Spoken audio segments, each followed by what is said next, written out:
of refugees in camps. Philippine government, we have ADMU, OO, ADMU, closing of Senior A, and closing of Senior B.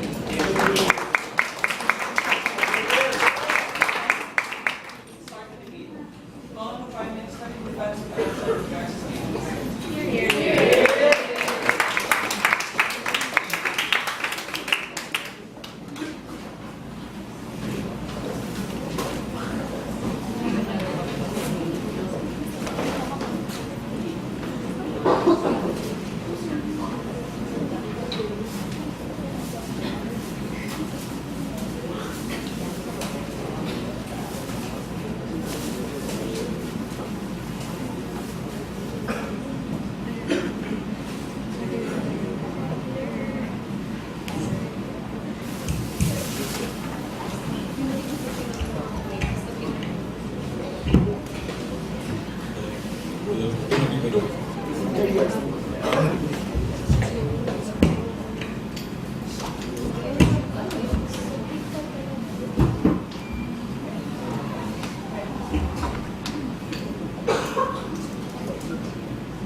Historically, the first refugee camps were set up after World War II, and then the refugees were quickly resettled right after the conflict.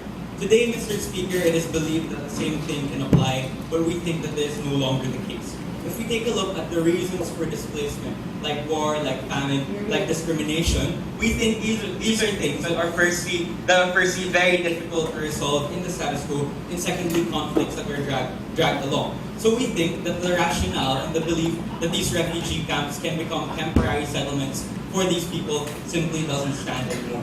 We think and we regret the stance from the United Nations in particular of taking sequestering in these camps as a standard response. We think, in fact, coming from opening government, that it should be a last resort for the very reason that there are better alternatives, which we're going to present to you coming from opening government. We believe, Mr. Speaker, that the primary goal in this debate, in the fundamental principle that must be defended, is the protection of human rights. So this debate is basically an evaluation of how we're best able to protect these particular human rights. So thank you. Firstly, we need to understand what's happening in the status quo. In times of civil strife and domestic conflict, the United Nations will provide aid to host countries to put up these particular camps. But if we take a look at the situation of these camps like Davao in Somalia, we see that these camps are severely crowded, they're disease-ridden, they're dangerous. There are lots of cases of unreported rape and theft. So we clearly see, Mr. Speaker, that in the status quo, there is a humanitarian crisis happening in these humanitarian refugee camps. And we think that that's the greatest irony of it all. Because in their attempt to escape the humanitarian crisis from their own land, they're suddenly placed in a new situation that is not all very different. We think that given that these camps are in far-flung places, there are indeed high costs for transportation for these individuals, and not to mention the very high cost of maintaining these particular camps. So what precisely do we want to do coming from opening government? We want to draw from models of how the Sudanese refugees were relocated in Rwanda, or how the Angolans were relocated in Namibia, and how Iraqi refugees were sent to Syria, Lebanon, and Jordan. How exactly does this happen? All of these models, central to all of these models, ladies and gentlemen, are giving the rights to these refugees to self-settle. What does this mean? The only thing that the state will do to these people is to document them as they enter the state, to make sure that they're not criminals, and to make sure that they're really refugees. They're going to give these people an ATM card where they can get the aid that the United Nations is giving them. And the state will basically grant the same rights to these refugees as any foreign resident in their particular state. So these people can now avail of education, healthcare services, employment, and other social services that are extended by that particular state to foreign residents. We think that this will not really amount in terms of logistics, this won't really amount to as much as hosting these camps and maintaining these camps really will do. So, Mr. Speaker, this debate is basically an evaluation of has the standard response of camps been able to protect the human dignity of these refugees. I have 3 points of substantive for you in today's debate. Firstly, I want to talk about the principle of humanitarian aid and the international recognition of the rights of these refugees. We need to understand, Mr. Speaker, that these people are displaced because of structural problems, because of war, famine, discrimination as minority groups. So most of the time, these people in these situations cannot do anything about it. So as a basic guarantee of the human rights and the human dignity that is recognized to be owned by these individuals, the international community recognizes that we need to help these people. But what is the implication of this principle and this belief? Because we believe that it's a duty of the international community and even neighboring states to protect these refugees, we think sequestration camps has betrayed this promise to protect these human rights. Because even in the best situations for these camps, which we believe is something far from reality, we think that there are still better alternatives. So secondly, I want to answer and characterize exactly how these camps have degraded human dignity and have created this own sort of humanitarian crisis in the attempt of these refugees to escape from an original humanitarian crisis. I want to highlight 4 problems in particular. Firstly, let's talk about overcrowding. These camps are built for 30,000 people, but the people who currently reside in these camps are numbering in about 120,000. We think that there are so many problems logistically that simply cannot be remedied by these camps. But secondly, if we try to understand, we think that there's going to be spread of diseases like cholera and typhoid in these camps. We think that this is highly probable because people living in these camps live in dense and tightly packed areas. We think that increases the rate of transmission and infection. But thirdly, we need to understand that there is a high incidence of crime in these particular areas. Because we need to realize that again that these camps are located very far away from major towns or from major cities. And because of poverty and desolation in these areas, people become more desperate. We think that there are so many cases of unreported male rape in these particular camps. But fourthly, because we think that the very nature of how these camps are playing out in status quo is that they persist for a long time, people are going to be born there, people grow up there. And because these camps are only meant to be something temporary or short-term, when they're there for longer and longer, they're going to lose their skills. You're going to have children there growing up without any education at all. You're going to have families without any access to healthcare services. So we think that you even hinder the long-term capacity of these individuals to do something about it when the crisis in their original state has been resolved. But we need to answer, after all of these harms, why do we think these harms are systemic to the very nature of a camp? Because again, we think that these camps are only made for temporary constructions, and they're not designed for long-term living. We think that it's usually very difficult to improve conditions there. In fact, the Australian government estimates that the cost of keeping people in a camp is about $50 per person, while the cost of self-settlement comes at about $5 a head only. So we think that the reason that we would not and we should not improve these camps any further is because there are cheaper and more humane alternatives. And that's what I'm going to prove in my last point. How are refugees better protected with self-settlement versus sequestration camps? Number one, we think for the whole state and for the United Nations in general, it's going to be cheaper. Because instead of carrying tens of thousands of refugees from these central and major cities to these far-flung areas, these people are going to be living in these particular cities. We think that it's cheaper to give money to these refugees instead of setting up these institutions that are desolate and that are very difficult to maintain to begin with. But secondly, we think that in terms of the perspective of these refugees, you give them the chance to live in a humane environment that is much more like normal living. They have health services, education, employment, and eventually, when they get back to their home state, when the crisis in their home state is going to be resolved, they still have the same capacities as when they left, and they're still going to be as protected as they should be. Because we believe, Mr. Speaker, that the principled response to this particular policy is to make sure that we protect these refugees. And because we believe that sequestering them in camps has done nothing to this end, we're proud to propose this motion. Thank you.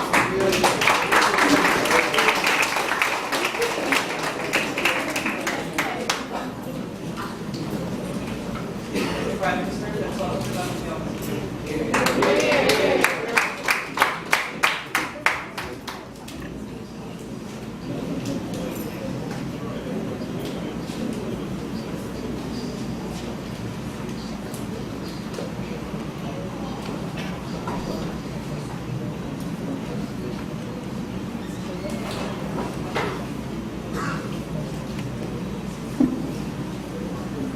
Coming from opening opposition, we want to do the following things. First, we say that because it's the duty of these states to accept these refugees and we simply cannot turn them away. What we want to do is inherently to limit and manage the number of people that we're going to accept into our countries. Therefore, we defend the existence of camps. If they're complaining about keeping people in inhumane conditions, you can easily throw more money to add more security and more space. If they're thinking that these camps happen in the middle of nowhere, we think there's a lot more places that are in the middle of nowhere when we can relocate these people and keep them safe and prevent them from instantly integrating in our society. What we want to do is still respect the value of human rights of these people, but we don't want to make them comfortable in that situation, such as they think that they want to stay there forever, right? So we're going to give them a basic food, give basic shelter, basic bed, and basic security to prevent all of these crimes from happening, but but ultimately, at the end of the day, we don't think we really want them to stay. Let's take a look at what Alan told us, and let's talk about why it's completely insufficient.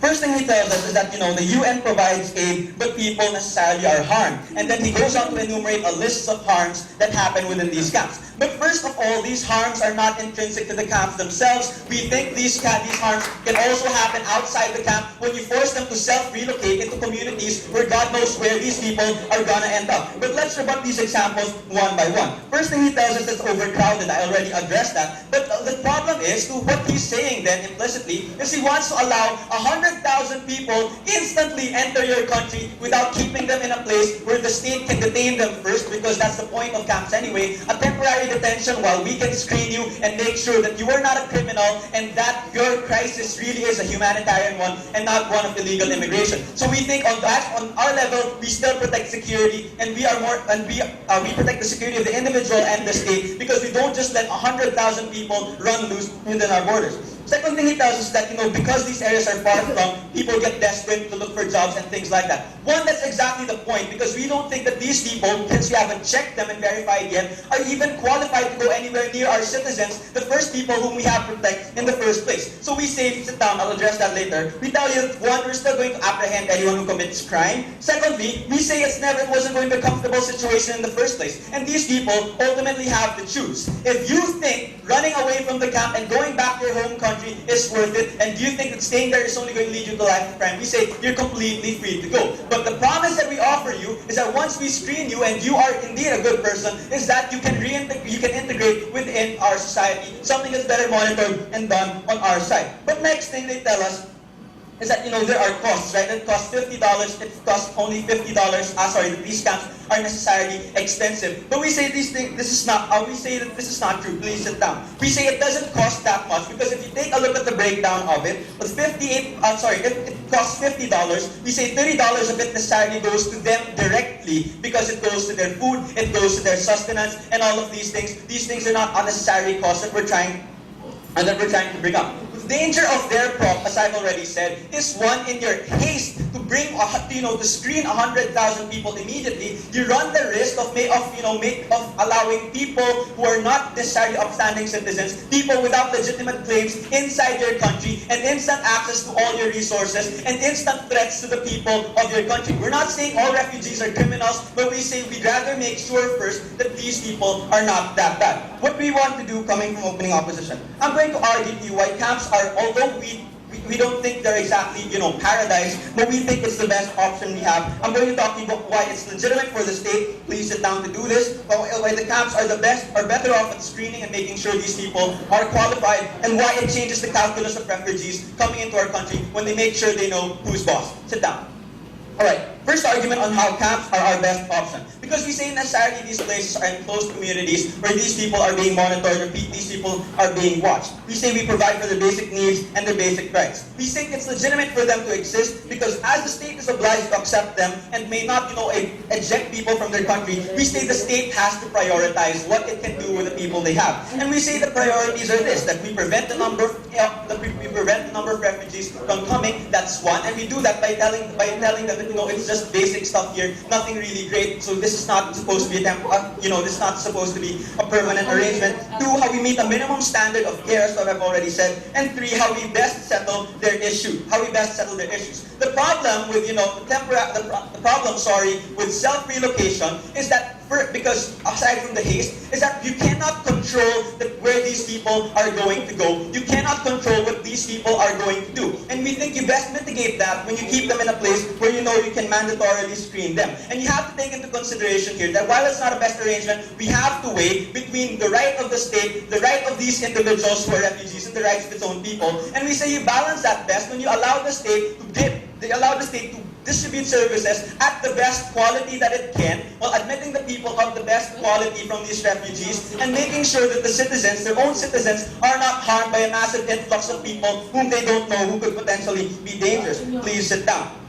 And we say, let's take a look at the camps themselves. And we say why inherently they're better than that. As opposed to community-based relocation, you don't have a means to secure them. These people can easily turn to crime because they don't know who they're with. These people can fall through the cracks because exactly you're not there to address their needs. But opposed to the camp where you have security inside to make sure that these people are not killing each other, you have security inside to make sure that these people are being fed. We say that's certainly a much better alternative. And you have to weigh it against the social contract of the citizens of the state, because you have to make sure that these people who are entering the country are not illegal immigrants, aren't going to steal government services and things like that. Furthermore, you reduce the idea of entitlement of these refugees, because now you tell them that, hey, this is a temporary arrangement, we're not necessarily turning you loose, we're not giving you free money. And we say that principle is best upheld on our side. Next, let's take a look at the calculus of refugees when entering the country. And this is where I'm going to be comparative, something which Alan, as primarily a whip, completely forgot to do, right? Okay, let's take a look at how the calculus changes. When you tell people that they have to go to a camp first, you tell them that we mean business, we are the boss, you have to follow our rules, you can't just enter our country immediately. And if you are an illegal citizen, an illegal immigrant rather, then you have no business being there. Contrast that to the idea of self-settlement, where you rush these people within your borders, you allow these people to go wherever the hell they want, you allow these people to fall through the cracks of your own systems, and that these people are necessarily going to feel, one, uncared for, two, they're more likely to become comfortable and hide from the government since the government doesn't know what they're doing, and all of these other things. But three, they're going to feel welcome and feel like it's their right to be there, that the government has nothing to require of them anymore, that the government has nothing to do with them anymore. And that's extremely what we don't want to happen in the first place, where you have a massive influx of people whom you cannot control, who you cannot screen. We admit that camps aren't the sexiest option, they're not necessarily the best, they might not be much better than some of the hotels that we people are living here. Fine, maybe that's an exaggeration, but we think it's the only option we have. Thanks.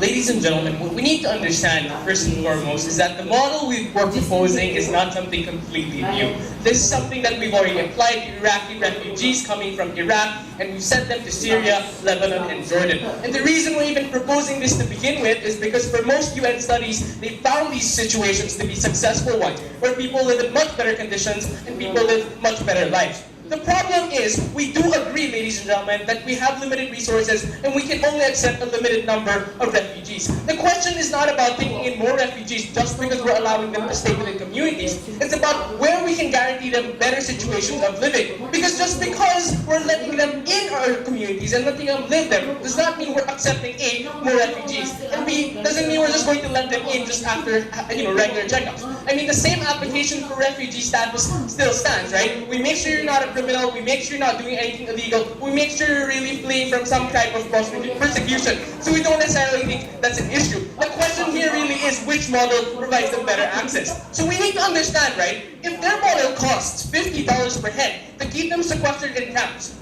and according to Australians, that it costs only $5, basically $45 cheaper per person, to make sure that they're living the same or even better lives in other places. Why should we stick to sequestering them in camps? The first thing they told us is that we can improve camps. The reason, ladies and gentlemen, why you can't simply we throw that statement out there is because for most cases, like if you look at the Burmese refugees in Thailand, if you look at many refugees in Africa, ladies and gentlemen, the reason is no matter how much money we throw, these camps are still the way they are. Meaning, in most historical studies, most camps are still disease-ridden, crime-ridden, and have all these cases of abuse. So we don't necessarily think that's the case. But we've been able to track the 1.6 million Iraqis in places like Syria, Jordan, and Lebanon. And this is just out of example. The reason we're able to do this is simply because A, we've given them the ATM cards that they're using. B, if we expect them to actually live in places where they can study, they can actually have jobs, and they can actually get access to healthcare, we don't think it's quite impossible for you to police them.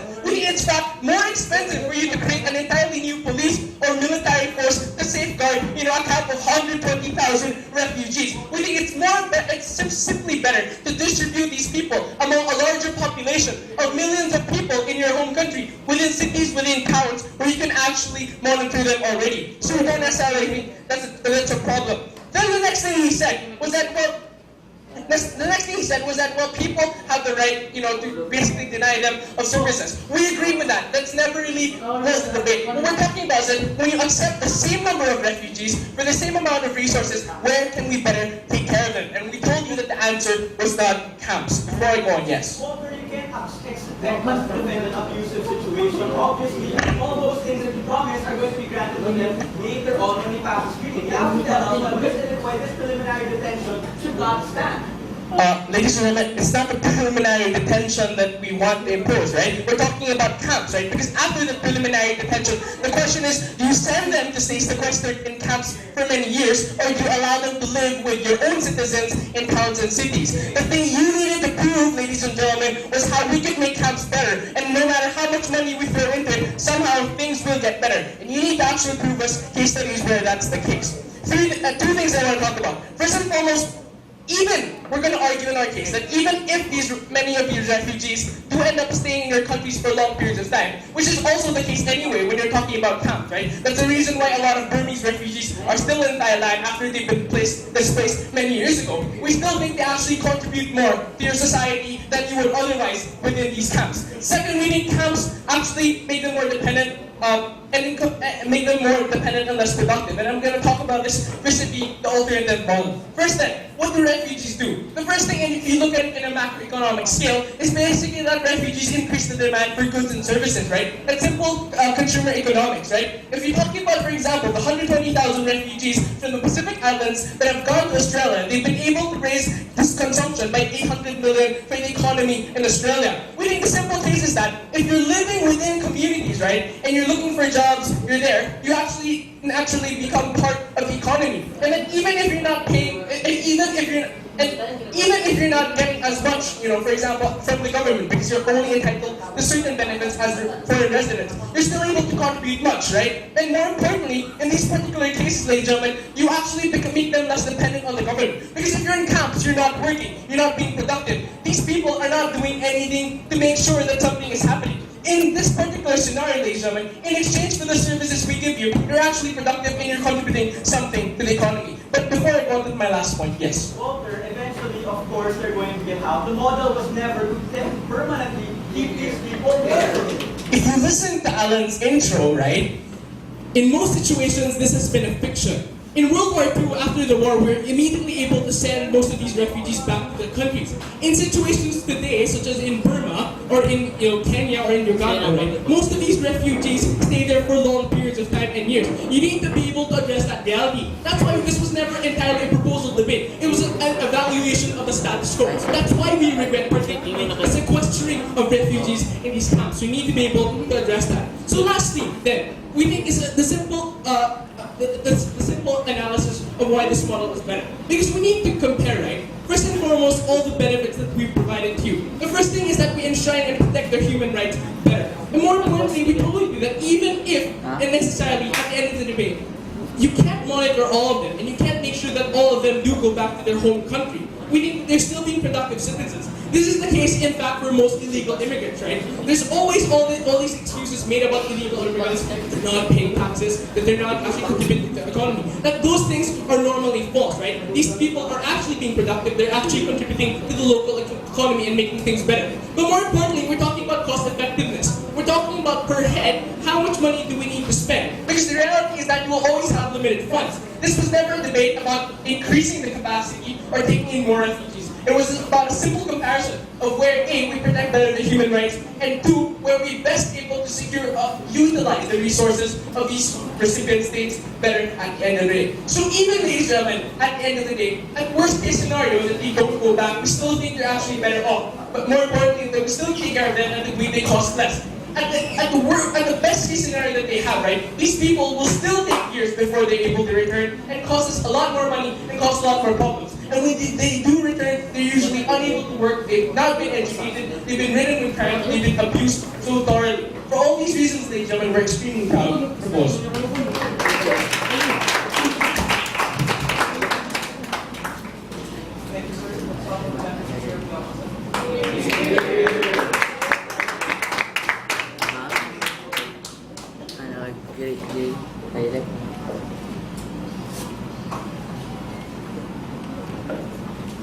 We criticize many countries, for example, where their legal systems are too soft to criminals because we question, ladies and gentlemen, is it fair to taxpayers who are paying for a comfortable life of people who are not necessarily citizens? The same question is what we ask regarding refugees. Do we need to, ladies and gentlemen, get rid of the detention period and sort of assume like they're citizens while we are still assessing whether or not they deserve rights to enter our state to begin with? I have 4 points of rebuttal. First, the idea that we still filter them coming from their side. What we want to say, ladies and gentlemen, is that if you're already putting them in communities, you're sort of already bypassing the idea that you are being screened anyway. So in that sense, you're giving them rights of people immediately, ladies and gentlemen. How are you still filtering whether or not they are in fact criminals? Second, the idea that most camps are still ridden with diseases. Ladies and gentlemen, the problem with opening government is that they have been arguing based on example and not on principle. What about, ladies and gentlemen, camps in Australia, where in general, ladies and gentlemen, the quality of these camps are decent? In principle, there is no response still on your side. Why, ladies and gentlemen, they cannot live a dignified life in a camp? Why, ladies and gentlemen, there is still a value in making sure that these things are not comfortable? The problem with this side of the house, ladies and gentlemen, is that they're arguing based on individual camps, ladies and gentlemen, and not on the principle of maintaining camps. Third, sit down. The idea that refugees increase demand for goods and services. We're not here to defend, ladies and gentlemen, that refugees have no value in this world and we should not be accepting them. This is an argument against the idea of accepting and wanting refugees. What we want to say, ladies and gentlemen, first of all, is that even if this is true, taxpayers on the ground don't feel secure, ladies and gentlemen, when you're blanketly absorbing all people into the society. But second, we still embrace the idea that refugees do play a role in society and we must accept and grant them their rights. But, ladies and gentlemen, are you willing to say we must encourage more people to come to Hotel Australia, ladies and gentlemen? Because here, we will automatically give you an ATM card, whether or not you are an illegal immigrant, whether or not you are a criminal, because we're going to grant you all these things, ladies and gentlemen, because we do not want to place you in a camp. Sit down. Lastly, the idea that these people pay tax and that they're generally good citizens. Again, same with the previous argument, ladies and gentlemen, this is an argument against refugees, something we are not necessarily against. What do I want to say, ladies and gentlemen, and what am I going to contribute, in this debate? First, I want to establish the idea that the reason why we have camps is not because we don't want refugees, ladies and gentlemen, but this is used for mandatory detention for the screening period in which we need to assess whether or not we're going to grant them the rights that the UN, sit down, UNHCR, ladies and gentlemen, demands all international countries to grant them anyway. First of all, no, sit down. Ladies and gentlemen, it's an understood policy by the international community that when there are, for example, structural problems in other nations, that you have to give aid, ladies and gentlemen, for a number of reasons, diplomatic reasons, for human rights reasons, and others, ladies and gentlemen. This is no denial to say that we don't want we don't want to house any people. What we are saying, ladies and gentlemen, is why we place them in camps is because we cannot afford them the rights, ladies and gentlemen, immediately of a refugee, since many people come to these countries as asylum seekers when they are in fact illegal immigrants, ladies and gentlemen, when they are in fact people who came to you, ladies and gentlemen, because they want rights of every other citizen. So what is the point of this first constructed? The idea, ladies and gentlemen, that camps play a temporary temporary role, ladies and gentlemen. Now, the idea of Walter was that, well, in essence, actually, people stay there for a long time in camps. I have two responses. First of all, ladies and gentlemen, we want to say that if the investigation takes 3 years, because we're not sure, for example, whether or not they are legal immigrants or criminals, it's better for the state to err on the side of caution, assuming, ladies and gentlemen, that they are indeed criminals, better than just accepting them to begin with and saying that, you know what, in general, we will accept you. Because this is a real issue. For example, in Australia, in the United States, UK, and Britain, ladies and gentlemen, people really try to go to these countries as asylum seekers. Sit down. Second, the problem with your side, ladies and gentlemen, is that staying in the country is something that you accept to begin with. Because you just bypass this policy anyway. You grant them all the rights, even without having to monitor them. Second point of constructive, ladies and gentlemen, the idea of the social contract and why the state has a duty first to its own people and people who properly follow the policies of, for example, immigration and things like that. We think the social contract affords rights to individuals and people who are willing to pay a trade-off, ladies and gentlemen, for privileges. These are rights, for example, that I will not kill, for example, I will pay taxes, sit down, and things like that. What is the point, ladies and gentlemen? We have to assume that the state must protect these people first, ladies and gentlemen, because the primary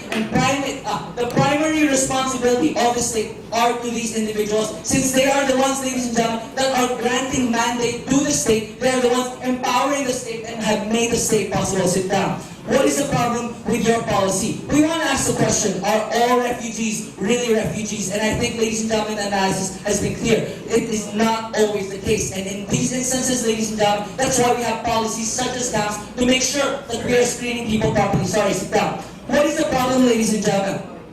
Communities are essentially housing people and granting them rights to begin with. You could say we will send them in a faraway province, right? You could say it's not exactly like we're putting them into cities. But the fact that you're allowing them mobility, the fact that you're allowing them to purchase, the fact that you're giving them money and basically currency, even if you say that you can, means that you already, in a way, ladies and gentlemen, make them, quote-unquote, citizens of your state, even without, ladies and gentlemen, screening. This is a problem because it bypasses, ladies and gentlemen, the detention procedure that taxpayers demand of the state to make sure that these people are qualified individuals. No, qualified individuals to stay in the country to begin with. This is a problem for two parties, ladies and gentlemen. First, existing citizens. You can call it irrational, ladies and gentlemen, but people don't want their state accepting individuals, paying, ladies and gentlemen, and absorbing taxpayers' money simply because, ladies and gentlemen, the state is so afraid of how these people will feel. But second, immigrants, ladies and gentlemen, who use proper procedures will also feel disenfranchised since the state now is granting automatic rights and generally a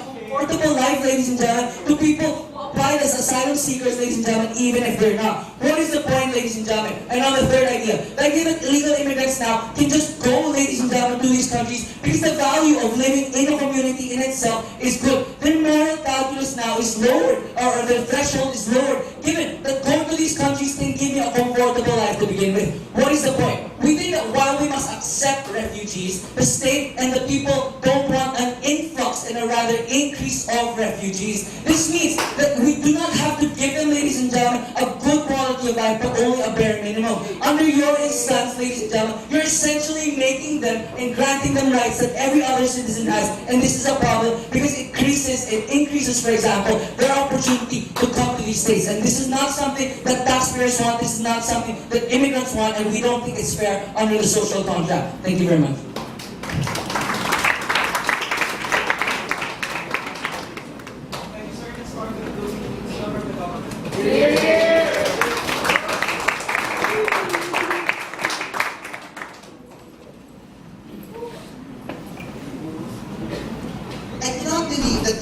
Has the audacity to reduce an individual on the basis of his or her economic convenience, ladies and gentlemen, because we believe from closing government that human security is never negotiable. Furthermore, we don't think that human security is an end in itself, but a means to achieve human development. Because the moment you are a refugee, it results to the corollary abrogation of any opportunities for you to develop as an individual, to have an opportunity for you to realize your dreams and ambition. And we don't think that in any way their model achieves that, ladies and gentlemen. Before I go on to my constructive, allow me to clarify a couple of things. I'm going to tell you the reality of these camps, ladies and gentlemen. These camps are situated in areas where the social contact between the individual and their mother state is still visible, meaning their condition is faced with constant limbo. The fear of remaining in that camp in perpetuity, or the fear of being brought back to their mother state. Why is this problematic? Their home state, no thank you, Mr. Chair, is in a disarray. They're in a period of post-war reconstruction, and this is the very reason why they are displaced in the first place. No thank you. But if their concern is that, well, they can remain in the camp, we can just improve their conditions through logistical reinforcement like more beds, more security, medication, etc. Why is this problematic? First, ladies and gentlemen, you subject their humanity to the political will of the individuals that are willing. Remember, even in the case of Rwanda, where the case of genocide is slapped on everyone's faces every single day, it took a while for everyone to do something about it, and we cannot wait, ladies and gentlemen, for people to have the political will to do something about their condition. We simply cannot risk that, ladies and gentlemen. But more importantly, something which the opening government have failed to do, ladies and gentlemen, is to outline what is the standard of regret, and this is where closing government is going to enter. No, thank you. First, ladies and gentlemen, that it contradicts the value of protection. And we're talking about, ladies and gentlemen, not just one or two pockets of protection, but the full spectrum of options should be available to these individuals, and we're not just limiting it to the few that would convenient side opposition. But second, ladies and gentlemen, we don't think that it's a simple state-individual transaction, because we think humanitarian concerns transcends borders and states. This is something that's a shared collective interest of not just one state, but everyone across the globe. No, thank you. Ladies and gentlemen, if we try to look at the conditions that we have right now, there's a sense of disproportionality between the state and the individual. In the perspective of the international community, I think it's pretty clear, and the international community would be able to identify the aggressor and the aggrieved. Like in the case of Rwanda, I think it's pretty clear, ladies and gentlemen, who the victims are. If this is the case, ladies and gentlemen, we don't see any necessity for them to be in a state of stasis, because we know why they are there, and we know that they should move forward somewhere, ladies and gentlemen. But even if we look at it in the level of principle, ladies and gentlemen, the state, we're referring here to the mother state, ladies and gentlemen, has the utmost responsibility to ensure protection.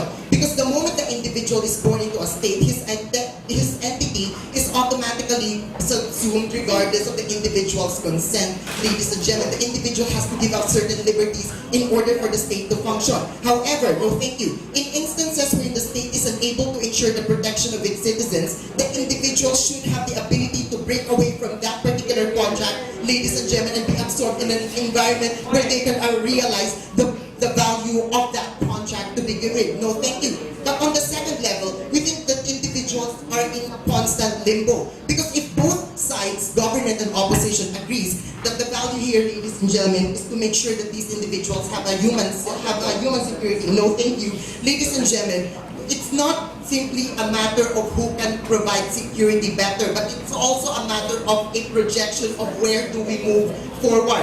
Human security is granted so that individuals have a stepping stone in achieving human development. We don't think they would be able to achieve this, ladies and gentlemen, in the camps where they are in right now, nor in the states that they are coming from, their state of origin. The simple fact, ladies and gentlemen, that you cannot own a property, you cannot own a house, you cannot own anything at all, and everything has to be spoon-fed upon you, ladies and gentlemen. Have a sense of impact to your identity as an individual, how you look at yourself, ladies and gentlemen. The fact that you already came from a war-torn country, and the fact that you're always relying upon the mercy of individuals who will be kind enough to give you these things. Furthermore, in response to their concerns, ladies, no thank you, in response to their concerns, ladies and gentlemen, that you are burdening other countries, we don't see any burden, because there are several measures by which you determine which country is going to absorb them, like proximity, logistical capacity, whether or not the country is rich enough. Ladies and gentlemen, we're not going to send them to Somalia, we're going to send them to countries like the United States or Europe, etc. And also we're going to look at their cultural compatibility. No thank you. Given all these things, there are so many options by which these people can be incorporated. But most importantly, ladies and gentlemen, this just shows several things. That number one, the concern is humanitarian in nature and not political. So we think, ladies and gentlemen, this is something that is of a universal value that all of these people can relate to. Yes.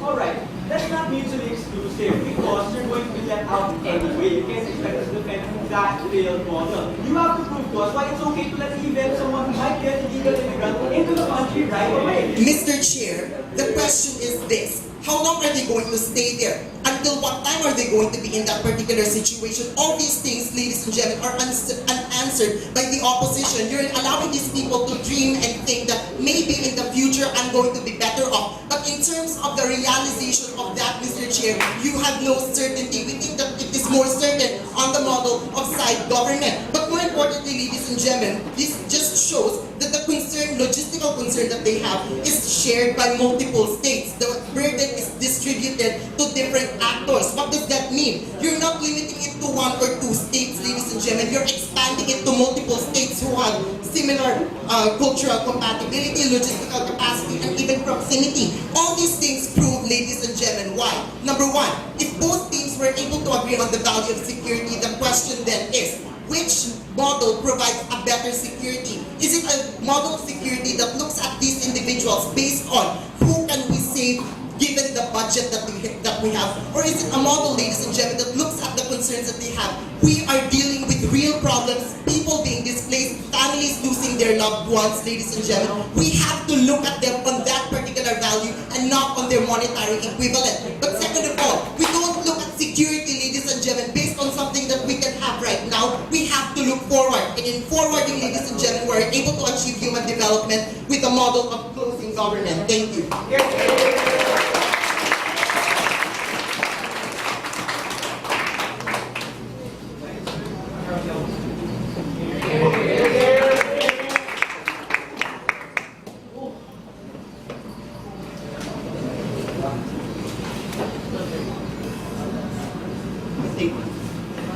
I think that for this debate, those meetings have a better grasp on what it is. Because essentially, both opening things assume that integration is really something that all refugees want.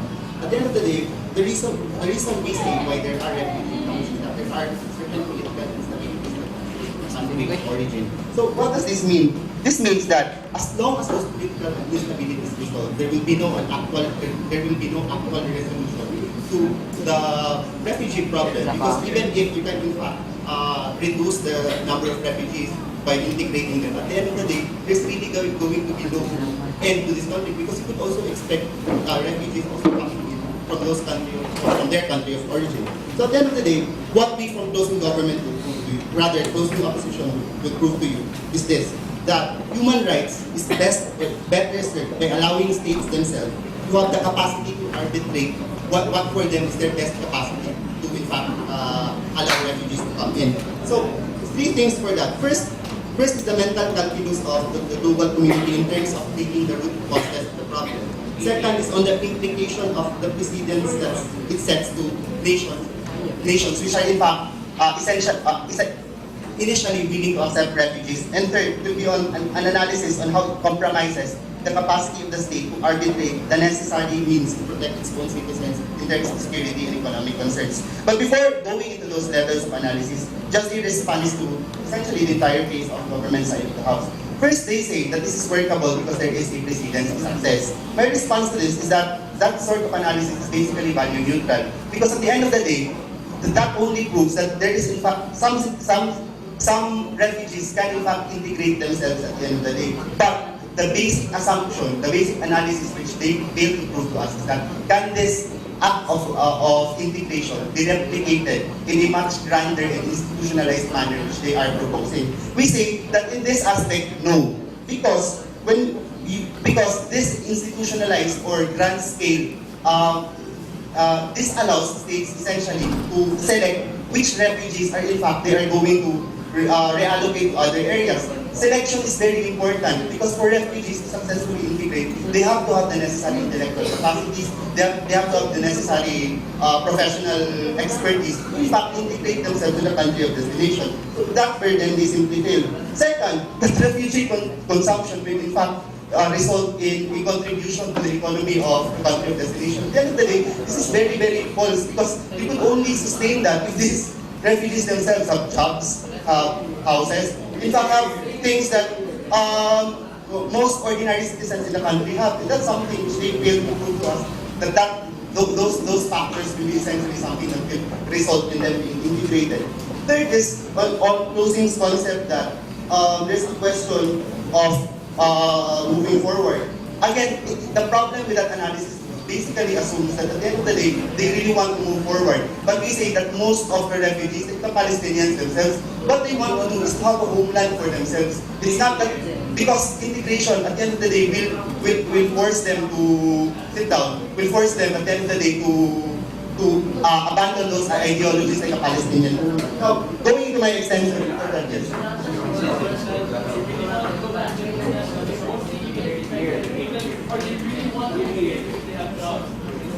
At the end of the day, what we are simply considering here is that there are, in fact, there are probably refugees who want to integrate, but at the end of the day, we say that the basic reason, in fact, why they were there in the first place is that there are certain ideologies that they possess which make them unacceptable to their country of origin. So therefore, the resolution is not to integrate them, but to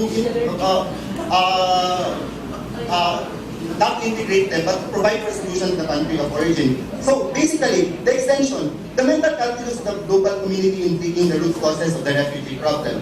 We say the root cause of this problem, as I mentioned earlier, are the political instabilities and conflicts which is engaged. So how does this affect the mentality of the global community? First, it strips this problem of a real and very, very compelling image of suffering which is being provided by these camps, which is something that is required to push the international community to find for a real solution. Example, the very, very reason why there is a pressure against Israel to provide for a Palestinian homeland is because of the image of the Palestinian refugees suffering in those same camps. Second, because it allows the international community to accept integration as a substitute, Mr. Chair, as a substitute to the concept of the actual long-term solution of the problem, which is in fact to address the basic instabilities which these people suffer in their country of origin. Third, because in the country of origin itself, it encourages the sources of those instability to in fact create more instability, because the international community will just allow everybody which they expel from this specific country to other countries, which the international community will again find means which these people will provide for integration. Second level of analysis, the implications on the precedents it sets on the willingness of nations to accept refugees. First, let's take the consideration of the behavioral tendencies of these refugees themselves. Of course, if I am a refugee and if what I want is just to find a good country to move to, I would of course think of countries that are welcoming of me. But what does this do? It basically affects the reactive tendency of nations. Sit down. When confronted by unmitigable flow of human life or humanity, these countries will be forced to adopt protectionist policies, which will in fact protect the basic interests of their people. What is the protectionist policies? Of course, you need to protect your own people from competition in jobs. You need to protect your own people from the competition in terms of acquiring government services. So definitely, what the conclusion which can be derived out of this argument simply is that countries will be less accepting of refugees simply because they cannot control themselves, those factors which are essential in the protection of their own people. So at the end of the day, we say that this argument is very important because what we are trying to argue here is the best way to protect refugees. So how do we protect refugees again? If we alienate countries so much that they will no longer become willing to accept them in the first place. So given these two arguments, first, on the mental calculus of the global community affecting how the treatment of these refugees, and number two, the precedence sets the willingness of nations to accept refugees, we say that essentially this is a savior win.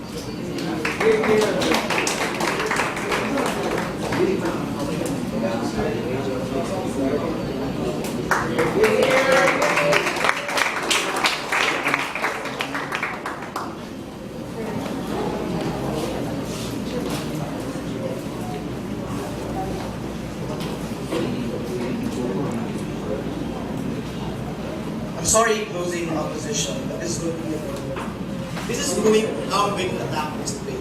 The first thing I'm going to do is I'm going to look at the spectrum of opposition, why we think they're abrogating the common humanity in this particular debate, protection of how we try to achieve that kind of humanity within the model that we're operating on the ground. Well, what I'm going to do is I'm going to respond to the extension of closing opposition, then look into the two issues in this debate. The first issue is about how do we protect refugees. I'm going to analyze the models both presented by the opposition and government. And second, I'm going to look at I'm going to look at the question of what part is in a policy of sequestering camps. But first, let's respond to the extension of closing opposition, because this was something that was distinct, that's outside of the structure of the speech. The first thing, and the first idea of closing opposition, is that they're going to use the refugees as a social battering ram to advertise the concern of humanity and that we need to intervene in these kinds of cases. First of all, this is incredibly dangerous. You're putting the number of lives on the ground and sacrificing them just so that you can convince millions of countries to say, we need to do something.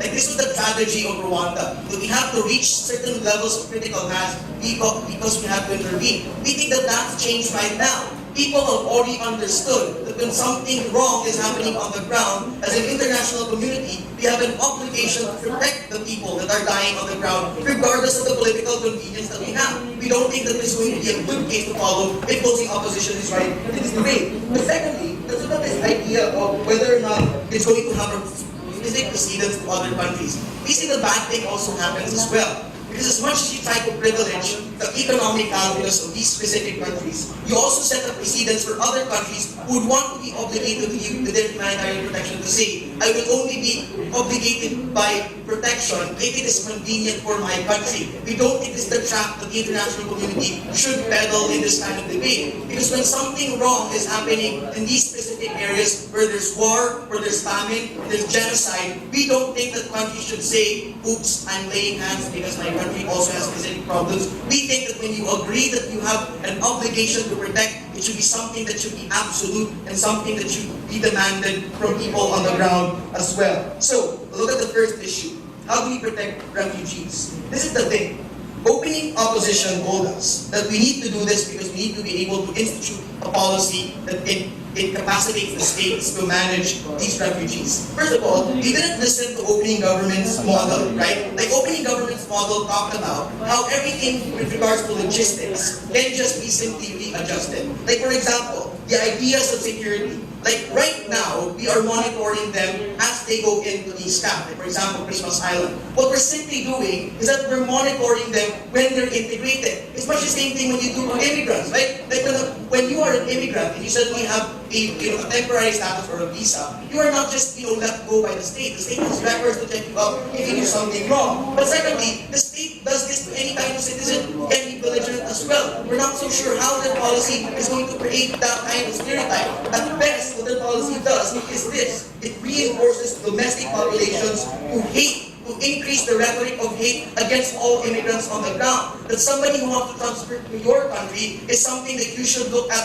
as an adversary nature. We don't think this is also good for the populations themselves. Imagine a globalized world that recognizes the expansion of borders but says, and credits some populations saying, we hate you because you're not really American. We don't think this is a good idea as well later. The second thing, and this is the better extension from closing government, is the fact that the limitations in principle also have some degree of structural weakness. Like Renette talked about how, for example, the principal weakness of sequestering camps is that they can be prone to the political change of climates within these countries. Within a war-torn area, imagine this. Right now, we are all fine and dandy. But what happens when the winds change? What happens when the international community suddenly gets the privilege that I should readjust my calculation and it's no longer going to be beneficial for me to keep these refugees within these areas? What happens is that you hold hostage the lives of these people on the ground and simply adhere to the changes of wind. We think that that's a very structural weakness that we're trying to avoid. But when you commit to the protection of humanity, you have to commit to it absolutely, regardless of the cost. The second thing, this is also a very clear point, right? Like the idea of the real impact of protection. To the refugees, you're not only just giving them a chance of a second life, you're giving them rights. You're giving them rights that they cannot afford when they're in these kinds of camps. Because within these kinds of camps, they can be subjected to many things, as what opening government talked about a while ago in this debate. But secondly, self-settlement can also be responded to when we're able to adjust to government standards. Right? We're not saying that all refugees will be accepted. We're distributing this at a level where it's going to be convenient or at least practical for the international community as well. It's not something that we're just going to invest in dumbfounded and say, you go here, you go there, without any kind of standard at all. Yes. This is not the principal idea that if you're monitoring them in communities, in short, you granted them assume that they are like immigrants or other citizens who are equal, even without monitoring them. No, this is just a matter of distinction. What you're doing right now is that you're placing them in an area wherein they can be populated and then they can be delegated and can be easily hated by the mother population.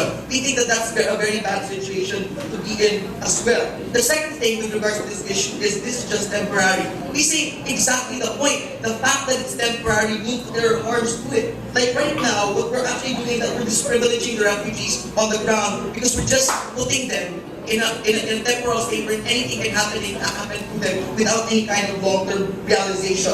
The second issue, so what's the harm in sequestering? The harm in sequestering is this: you get to wise these kinds of neighborhoods, you get to wise these kinds of communities where you're able to at least encourage the population from hating them on the ground. That was the tragedy in Australia when the Aborigines were delegated in a specific community and everyone made it hard for them to integrate. They conceded to the fact that in some way or another, we have to make it easier for the refugees to either go back to their country or integrate within these societies. We say you're making it harder for them to integrate when they can be easily identified as people who will rob you of your jobs, who will rob you of your employment. We think that that's not the trap government should take at all. But second thing, we also said that this goes against the negotiation of lives. We say, and we said this from our extension, that the acceptance of governments is not under the calculation of convenience. So what about the domestic population? We say the domestic population doesn't need to consent to this at all costs. Because, for example, there are limited expectations for what government can do when you give them that power. Like, for example, if there's a treaty, does it mean that everybody has to agree to it in the population? That's not the case. Obviously, governments have a specific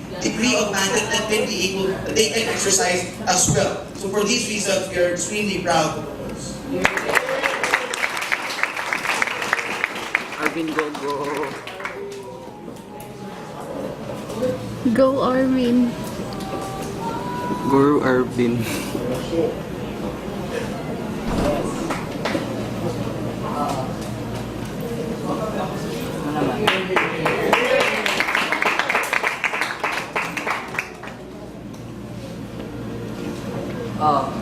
There's Arvin.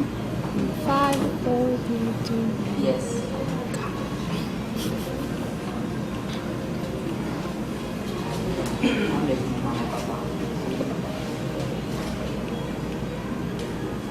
I cannot believe the audacity in government and social speech. And because of that, I'm going to prove to you that in this particular round, it is the B-teams that will define us. Ladies and gentlemen, I cannot understand how governments could come up with their policy where they just assume that these refugees, they just assume that they know what these refugees really wanted. Because remember, Jim was very clear when he said that when these people are displaced, they're displaced not because of their free will, but more often than not, it's fair for us to assume that these people want to go back home. These people want to meet their families again. These people probably don't want to be in the place where they're going to be stranded in the new countries that they want. And this is something that this is a characterization that they were never able to respond to. But before I proceed to my issues, Mr. Chair, I'd like to talk about some of the misconstructions that came from government.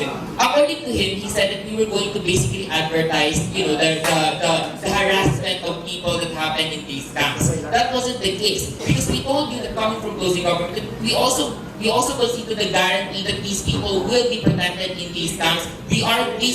The temporary camps are not alien to improvement, but what we want to air out is the idea that these people are staying in a temporary place. That the idea that what are we basically using as a compelling symbol? The fact that these people are stateless, the fact that these people don't have anywhere else to go. When these people are seen as such, people understand.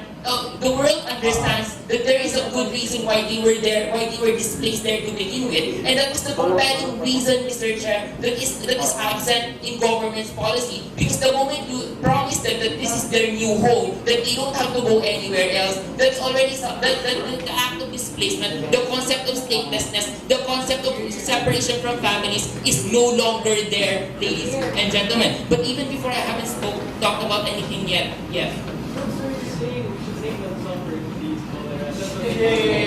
okay, it was as if I haven't spoken in the past few seconds, Mr. Chair. I explained that what we were trying to construe as a symbol of compelling reason to affect the mental calculus of these people was the mere fact that these people were stateless. The idea that these people are still looking forward to going back to where they were from, to going back to their families, ladies and gentlemen. There are two issues that I want to talk about in this debate. The first question is about the question of logistics that were discussed by opening teams. Can human rights really be protected in these temporary camps? And secondly, I'm going to talk about what is really the value, Mr. Chair, of the idea that you should treat these people temporarily in a particular area. And this is an extension exclusive coming from closing opposition. First, can human rights really be protected in these camps? The problem with government is that if you look back to your notes, all they ever really said was that, well, these camps, or these problems are inherent in these camps, or the idea that it's the way they are, Mr. Chair. But they never really explain why these logistical problems are impossible to treat on the ground. Ladies and gentlemen, if your problem is with respect to monitoring, then you monitor more. If your problem is with money, then you find more money. The problem with government, Mr. Chair, is that they assume that the UN is not giving